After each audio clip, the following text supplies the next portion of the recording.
बिस्मिल्लाहिर्रहमानिर्रहीम नहमदुहु व नुसल्ली अला रसूलिहिल करीम अम्मा बाद। मोहतरम नाज़रीन इकराम, एक साहिबा हैं गर्ल मोम, इनकी जानिब से कमेंट है, अस्सलामु अलैकुम, अलमीरा नाम के मीनिंग बता दें। वालेकुमुस्सलाम व रहमतुल्लाहि व बरकातुहू। अरबी ज़ुबान में एक लफ्ज़ आता है अलमीर। अरबी ज़ुबान में अलमीर जो है ना, ख़ुराक और राशन को कहा जाता है, यानी अलमीर के माना आते हैं ख़ुराक और राशन।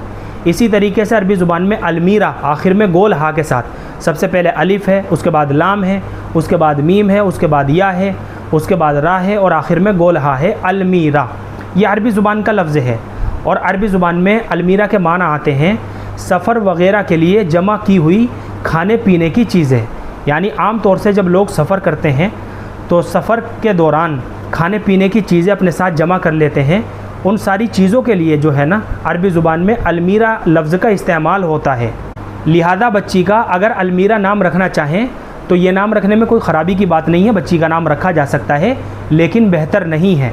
बेहतर ये है कि हम लड़कियों के नाम सहाबियात के नामों में से मुंतखब करें, अज़वाज मुताहिरात के नामों में से मुंतखब करें, या फिर कोई भी अच्छा और बामाना नाम मुंतखब करें, इस्लामी नाम मुंतखब करें जिसके माना भी अच्छे हों और मफ़हूम भी अच्छा हो, और जिन नामों को रखने का मुसलमानों में भी तआमुल हो। ऐसे नाम हमें अपने बच्चों के रखने चाहिए। और अगर अलमीरा करके ही बच्ची का नाम रखना चाहते हैं तो मैंने इसके माना आपको बता दिए हैं। अलमीरा के माना आते हैं सफ़र वग़ैरह के लिए जमा की हुई खाने पीने की चीज़ें। तो माना के लिहाज से बच्ची का अलमीरा नाम रखा जा सकता है। उम्मीद करता हूँ कि आपको अच्छी तरह समझ में आ गया होगा। अल्लाह हम सब को सुन्नत व शरीयत पर पाबंद फरमाए।